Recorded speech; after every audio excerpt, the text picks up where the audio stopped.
Good morning, everybody.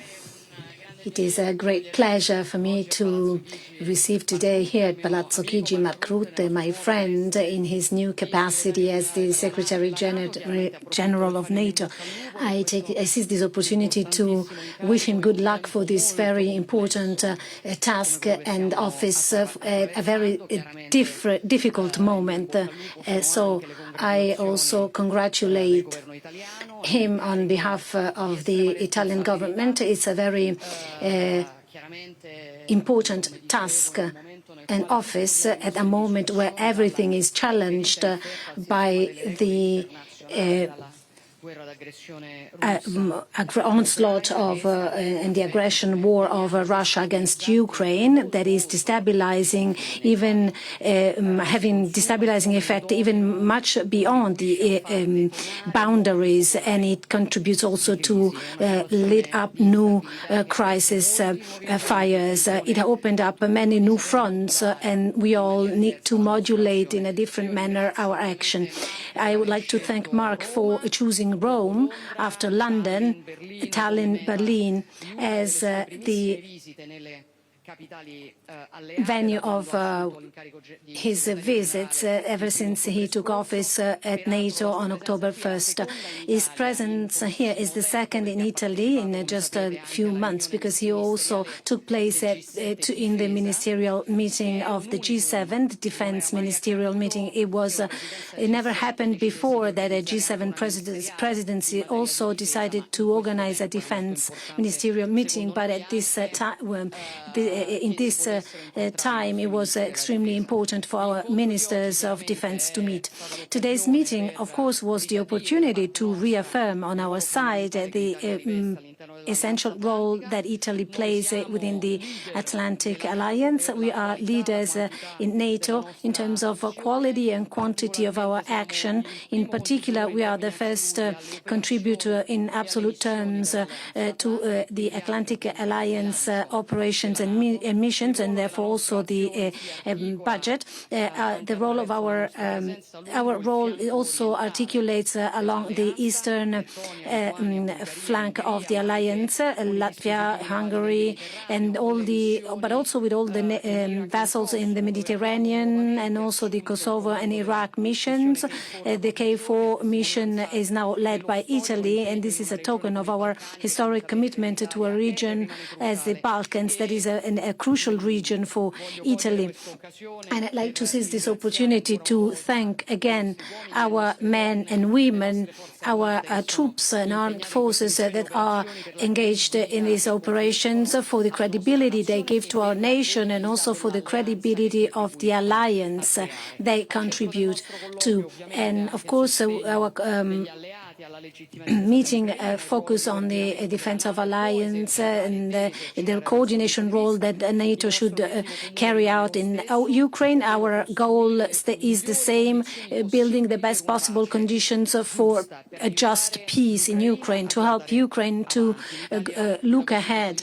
Italy has always been playing its role in this respect. As you know, we have reached the 9th military aid package, focusing on air defense in particular, which is defending the civilian population. Of course, we also help them 360 degrees in a humanitarian, under a humanitarian angle. We will have in Rome the Ukraine Recovery Conference in 2025, an important event we are already working on, and the whole of the country is working already on it. And we are also working to guarantee the implementation of the agreement on the use of the interests generated by the Russian assets. That was one of the main achievements of the G7 Italian presidency. And we have also discussed of how to strengthen the alliance as a whole. as you know, we have always reaffirmed the need that to the North American pillar of NATO should be, this pillar should be accompanied with a strong European pillar. We share the same view with the new Secretary General of NATO, and we also both believe that it is essential for all of us to work for an defense industry in Europe to be complementary between NATO and the EU. Together with Mr. Rutte, we agree that it is essential to guarantee international cooperation in Europe, as well as with our North American allies. Mark will meet tonight the representatives of the defense industry, the Italian industry. I would like to remind that the Italian defense industry is an international excellence that is recognized by all, and so we are also ready in this respect to play our role. The Secretary General and myself also agree that the alliance should look more and more to the south of the alliance. This is work that Italy has been contributing to, so to focus also, to place focus on the southern side of the alliance that also led to a chapter of the conclusions of the NATO summit that mentioned renewed commitment and tools to implement and to strengthen our focus on the southern side of the alliance. And this package of initiatives it's very important for us that this package of initiatives be taken forward, and Mark has always been extremely sensitive to this, and he's fully committed to this. And we all know that NATO should increasingly be capable of evolving in order to adjust to the times that are changing. New challenges are inevitably ahead that are linked to the defense and security concepts,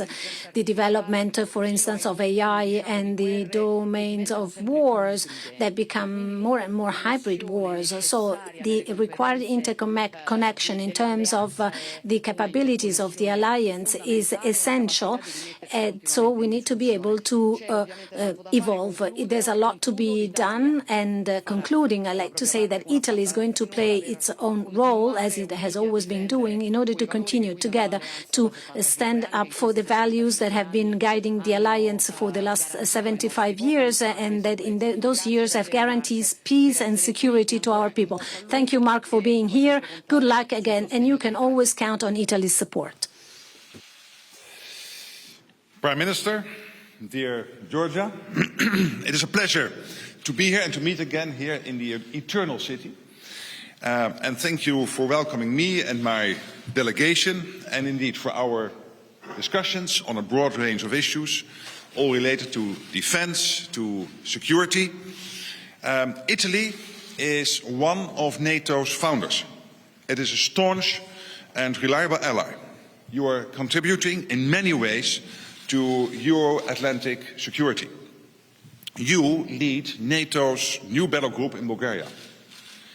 You continue to provide troops to NATO deployments, as you said, in Hungary and Latvia. Your jets protect NATO airspace, and your navy keeps crucial seaways open. Italy is once again, indeed, leading our peacekeeping mission in Kosovo, KFOR, helping to foster stability in the Western Balkans. And I look forward to working with Admiral Giuseppe Cavo-Dragone as the next chair of the NATO Military Committee, NATO's highest military role. Italy also hosts important NATO commands, such as Joint Force Command Naples, as well as the NATO Alliance Ground Surveillance Force in Sigonella. And I want to thank you, Prime Minister, for being such a staunch supporter of Ukraine.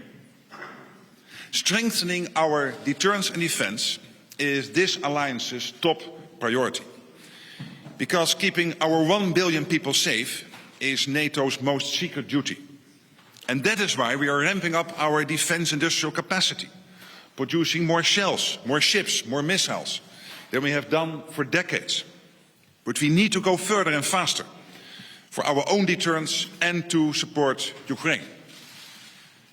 I want to welcome your recent announcement that Italy will invest 8.2 billion euros in new generation tanks and in revamping the Army's ground forces. All allies need to do more to ensure that we continue to deter and defend.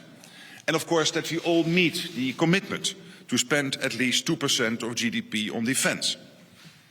Later today, I look forward to visiting Italian defence industry, which is vital to the transatlantic industrial base. I will visit it here in Rome, and then tonight I will host a dinner in Brussels with European defence industry, and also there, of course, Italy is present. On Ukraine, we are establishing a new command, NATO Security Assistance and Training for Ukraine, which will become fully operational in the coming months. And we are well on our way to fulfilling our pledge to provide Ukraine with 40 billion euros of military support in 2024.